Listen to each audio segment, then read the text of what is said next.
What's going on, guys? This is Schady here, and today I'm bringing you my team analysis video for week 9 of the PPL. Week 9? Week 9, yeah. So, if you don't know what the PPL is, that stands for the Pokemon Premier League, one of the many draft-based leagues that are around at the moment, which I am a part of.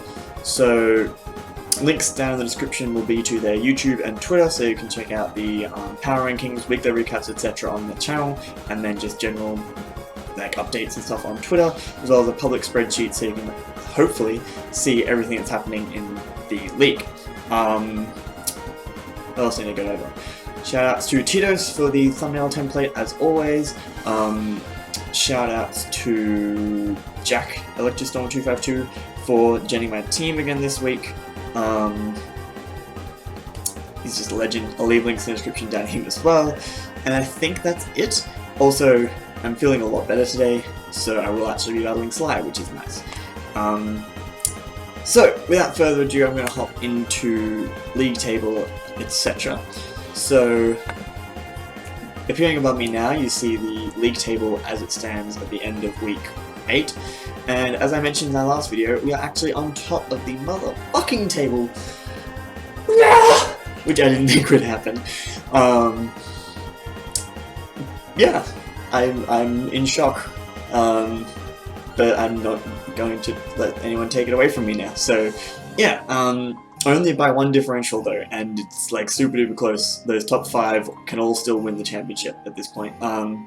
However, we can change that quite drastically because 3 of the teams out of the top 5 we haven't played yet, and given we're the other one, so far we sort of had the easier side of the league, I guess you could say. Like, it's just based on where people are at the moment. But yeah, so that's going to be a tough couple of weeks to finish. And start off that we face Sly. Now before I get into his team, I also just want to show, I do actually have the Golden Pokeball Award as of the end of last week, just not with kills and differential and stuff, because the order hasn't changed, it's just people updated their kills and deaths, so that's changed. But the order, you can see there, Megalophony is out in front, same number of kills last week as Mega Blastoise, Arcanine, Tyranitar, which was 11. So yeah, Tyranitar's had more deaths and then starts with a T, so it's below Arcanine, which is unfortunate. But you can see we have Tyranitar number 4, Latios number 6, and then I believe we don't have anything down until Emboar 17. We have Emboar 17 and Excadrill 18, which is super duper nice. And Thundurus Incarnate's actually just outside the top 20 as well. So between all of those, we've got quite a few mons performing really well. A lot of our walls are like down nowhere, but I mean, why do you need walls to get kills when you have offense like that, hey? So now to get into Sly's team and what he could be bringing for this week. Sly drafted a team, which has changed a lot. He's made a transfer, I think, every time except the most recent transfer. Not 100% sure. He's made a lot of transfers. And his team currently consists of Mega Altaria, Tornadus Therian, Arcanine Roserade, Bronzong, Hitmontop, Ditto, Hydreigon, and Wantech.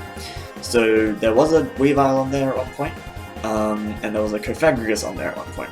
I would have rather have seen both of those than what they were replaced for, which was Tornadus and Ditto. I think that's the only trades he's made, but like transfers, whatever you want to call it. Basically, Weavile, I'm not too worried about. I have Mega Rodino, which just shuts it down. And the Crawfish like does decently well against it. Slowbro, Culpaberry with like Hidden Power Fighting or Steam to Scald does decently well against it. So I wasn't particularly worried about Weavile. And I can just outspeed it and kill it with Excadrill in the sand and that kind of stuff. And Cofagrigus I really wasn't worried about at all. The main thing I was worried about is it would be a good switch into Excadrill, but then I have a Tyranitar, which just deals with that. I can hit it a lot really hard on the special side. I can destroy it with Mega Rodino, like just set up in its face and it's gone.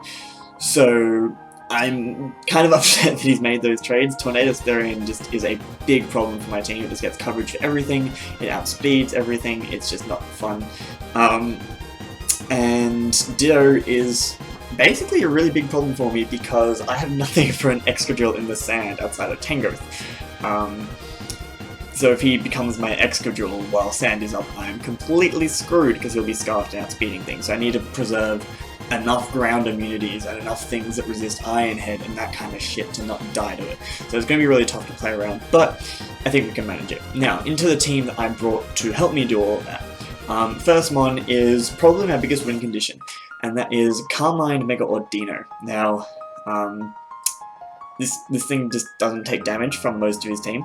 The things it does take damage from is a Choice Banded Close Combat from Hitmontop, does, I believe, maximum of 48%. Choice Banded Flare Blitz from Arcanine does just over 50%, so I can't really set up if he brings Banded Arcanine, but if he brings, like, Expert Belt or a bulky Arcanine, I can set up on its face. And then Sludge Bomb from Roserade does over half. Around, like, 80%, really. So that's why I'm running Carmine with Physical Defense Investment, is because if I can get up one Carmine and he's not a Life Orb Roserade, he can't 2-KO me. I mean, if he's Expert Belt, he could, but yeah, if he's not a boosting item, he can't 2-KO me there. And if I get up like 3 Carmines, it's just game over. I can actually set up on things like the Bronzong, because I expect his reaction when he sees Carmine is going to be a Toxic and scout for the heal build, so he knows what coverage moves I have.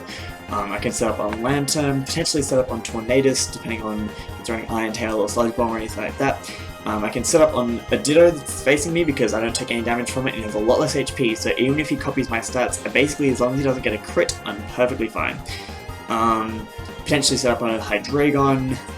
I think that's about it. I can set up on a lot of things, really. Potentially set up on Mega Altaria. This is also my main answer to a physical Mega Altaria. Not carrying Dazzling Gleam because he has too many resists on his team. So Bronzong, Arcanine, Roserade, that's really it. And even though it does hit something super effectively, things like the Arcanine and the Roserade, which I need to be doing big damage to as soon as I set up, basically, I would rather have Hyper Voice for them. So yeah, I'm bringing Mega Crodino. The weird IVs and the weird spread, so this is basically the maximum amount I could get out of my Physical Defense investment. Anything on top of that didn't change any rolls enough to be significant, and the extra 16 Spadef means that I'm not 2-KO'd by a non-Life Orb Sludge Bomb. Whereas if I didn't have that, I could still be 2-KO'd. It's just a really minor thing. 0 attack IVs because, you know, Hurricane Confusion maybe, it won't do shit anyway, but, you know, just be on the safe side. And then the Relaxed Nature and 14 IVs in Speed is if he brings Gyro Ball Bronzong, I will actually be taking less from a Gyro Ball with this investment than a Zen Headbutt, because I've weakened it, basically weakened its base power. I still wanted to have enough speed where if he's not carrying Gyro Ball on Bronzong, I will outspeed it, so that's what that investment is for. So next mon, which is another potential win condition, is actually my Excadrill. So I'm running Sandrush, Life Orb, Excadrill. Actually running a Jolly Nature this time, and I'll go to why in a little bit. With Earthquake, Iron Head, Rock Slide, and Shadow Claw. Earthquake hits a lot of things really, really hard. Iron Head hits everything that Earthquake doesn't, except for Bronzong. So that allows me to take on... hang on, that's a wrong tab. That allows me to take on Tornadus relatively well, Hydreigon. That's really what I need to be hitting with Iron Head. Mega Altaria obviously a bit better. Rock Slide just does more damage to Tornadus Therian, so if that thing's still alive I can Rock Slide and get rid of it that way. And then Shadow Claw is a chance to 2-KO defensive Bronzong, which is nice, even with a Jolly Nature. I think my EVs were wrong. Oops. I may have had that dude wrong. Oh well, hopefully it doesn't matter. I can't be bothered getting it regen for 4 EVs and Spadef, so that's kind of unfortunate. Oh well, I don't think that'll matter, honestly. But anyway, the HP investment is obviously to get that Life Orb number of 189, means I get more hits per, whatchamacallit, you know what I mean. The speed investment allows me to outspeed a Choice Scarf Tornadus in the sand, however I could have done that while adamant. The real reason I'm running that much speed investment is so I can outspeed a Mega Altaria without the sand, or a +2 Mega Altaria in the sand. So if he brings a Dragon Dance variant, I can let him get up to +2, and as long as I'm in the sand, I will outspeed an Oko with an Iron Head. And if there is no sand up, I can be guaranteed that this will outspeed Mega Altaria. I figured it was worth going that rather than going adamant for that little bit extra power, just in case he brought a set up Altaria, because that could be super duper scary for my team.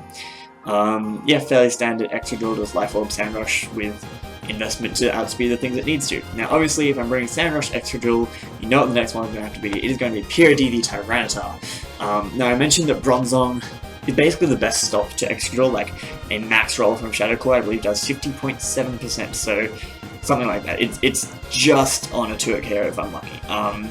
Which means if being leftovers, it's not a 2-hit KO. And if I can't knock off his leftovers, then it's not a 2-hit KO. So I had to bring something to try and fuck up Bronzong, and that is my Tyranitar. I'm bringing a Choice Scarf Tyranitar with 28 in HP, 252 attack, 228 in speed, Jolly, with Pursuit, Toxic, Ice Punch, and Rock Slide. So Pursuit is for that Bronzong. I don't think he's going to try and stay in on me, because, you know, Crunch hurts a lot. So I'm going to try and Pursuit Trap it, and they'll at least weaken it down so Excadrill can take it out. Toxic is for the inevitable Hitmontop switching. If I can get that thing poisoned, then it'll save me a lot of work trying to wear it down, because Poison and Sand will help to wear it down. It is also his main spinner. I think he's only spinner, actually. Yeah, he's only spinner. So I'm definitely expecting it to come, and it's a very, very good switch into a Tyranitar, so I'm going to try and wear it down that way. Ice Punch is good coverage for the rest of his team. Hits Mega Altaria, Hydreigon, Tornadus, so it means I have to predict and necessarily hit a Rock Slide. Hits Roserade, and then Rock Slide is just good for Tornadus and Arcanine and things like that. So the speed investment, now this is a bit of a weird one. If I run max speed Jolly Tyranitar, I don't outspeed a max speed Tornadus Therium. However, I don't think Sly will check that. A lot of people, myself included, don't check, do I outspeed low, like, base 50 Scarfers. I didn't do it last week for Pangoro. Luckily it didn't matter. I mean, if you brought Scarf Pangoro, I could have potentially outsped it with Latios, I think. Actually, Pangoro might be too quick, so I don't think that would matter. But basically, I know a lot of people who team build, with the exception of maybe Schady, don't check for Scarfers that they outspeed, so I'm expecting his Tornadoes to try and speed creep my Thundurus. So I have sped crept with Tyranitar 2 points on a max speed Thundurus, which will hopefully allow me to outspeed Tornadus Therian. I basically couldn't get any better than that anyway. They'll outspeed the rest of his team, he'll outspeed anything that isn't Scarfed, etc. And I can Pursuit, Toxic, Ice Punch, all that jazz. Hopefully I will outspeed the Tornadus, but we'll have to see if I got my gamble right on that one. So that's basically the main core of the team, how I'm aiming to kill Bronzong, and then things that can set up once Bronzong is out of the way and just tear shit up. So next mon I'm bringing is to help me get a little bit of momentum and also a bit of a panic button, and that is my Thundurus. I'm bringing Prankster Thunderwave because, as I mentioned, Mega Altaria can be scary if I can't get Sand up because Tyranitar's dead, or Excadrill's too worn down, I can't really switch it in, that kind of thing. I can cripple Mega Altaria by Thunderwaving it. This is also my way of dealing with a potentially Scarfed Hydreigon, so it can't clean me up late game with something like Flash Cannon.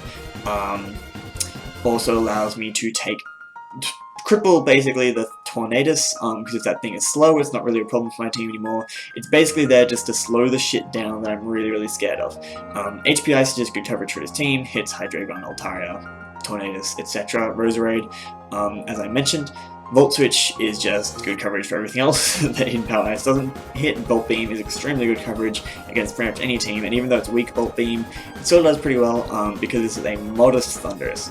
And then I have Knockoff there, even though I'm modest, because I want to get rid of things leftovers, and I want to be able to break a Bronzong's, I just want to be able to kill Bronzong, potentially pop its Colbur Berry, knock off leftovers, so that Tyranitar Excadrill can do their thing.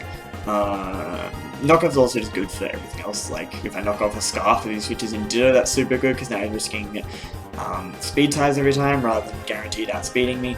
And yeah, so the investment I have, that should be 30 IVs in attack because I'm running Knockoff. I'm so good at this. So I'm running enough speed to outspeed everything that I can.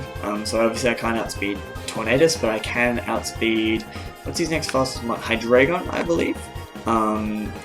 Yeah, Hydreigon. So this is enough speed to outspeed a max speed timid Hydreigon. No point in risking trying to gamble speed creep here because Tyranitar couldn't outspeed max speed Tornadus, so I was going for the next best thing, which is what I thought he'd bring. Thundurus is not worth risking him bringing a slightly faster Hydreigon than I anticipate for whatever reason. So just running Thunderwave, Hidden Power Ice, Volt Switch, Knockoff, that speed investment. Max speed modest, still allows me to be modest, which is really nice because it gives me a couple of 2-hit carries and that kind of thing. And the rest in HP just cause. And yeah. Fairly standard coverage Thundurus with Prankster T-Wave if things go bad. Now, at this point, basically I picked 5 mons out on my team pretty early, and then changed the last 2 around a lot. So the first 4 have basically remained the same since the start of my team building process. The last 2, I had literally everything else on my team on there at some point. And what I ended up deciding on for the match is Specially Defensive Latios. This is my answer to Roserade. It kills everything else on my team. So if I bring Spadef Latios, if it's not running Dazzling Gleam, it can't 2-hit KO me if it's Life Orb, basically.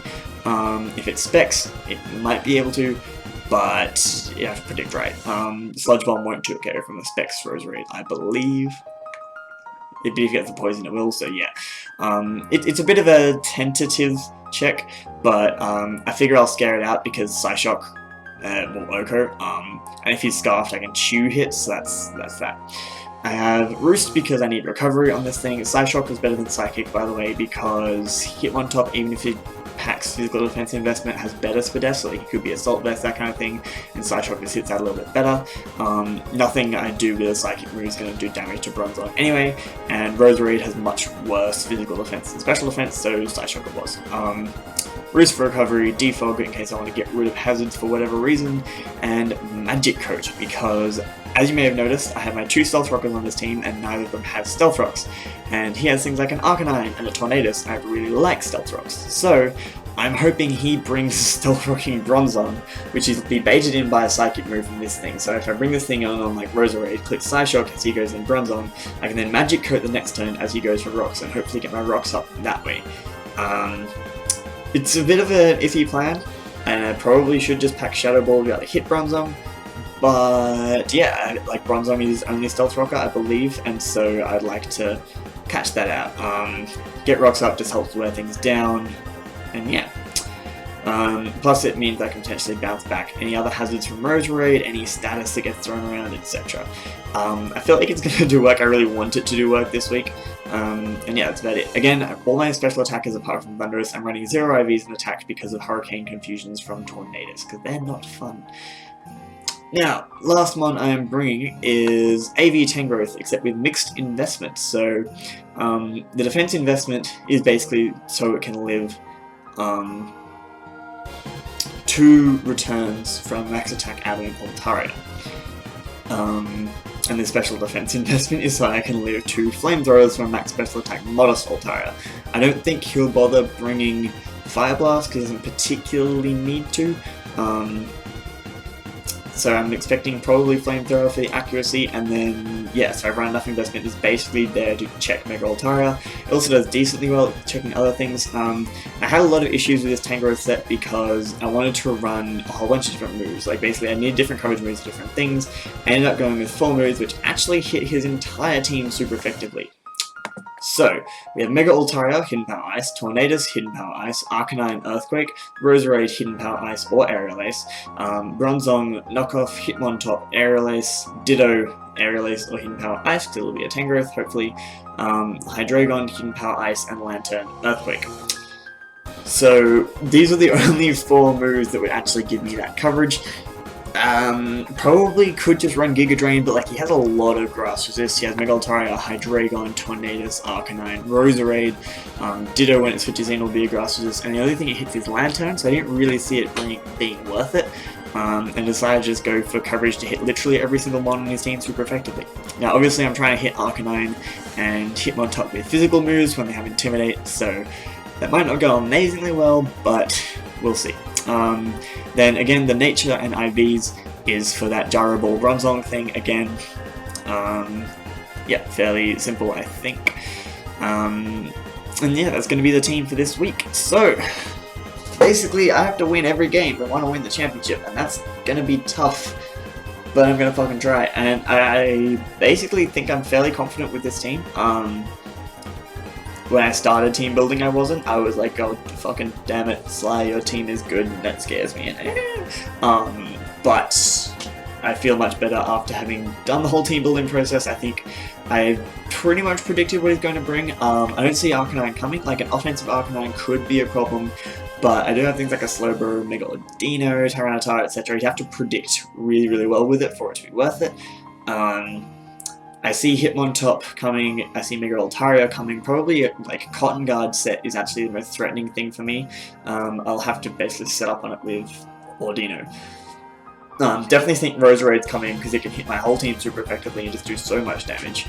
So basically what I'm expecting, and I expect Ditto to counteract my Sand as well.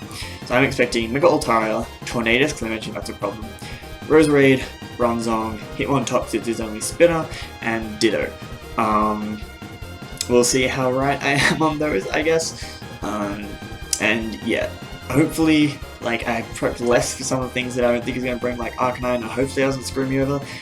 Same with Hydreigon, like, I pretty much just have to rely on Mega Ordino taking those on and predicting around them with Exeggutor Tyranitar and that kind of thing. Because those mons are problematic, but hopefully if I get it right, it should work out in my favor. So, in any case, I'm going to stop rambling now. I hope you guys did enjoy, and I'll see you in my next upload.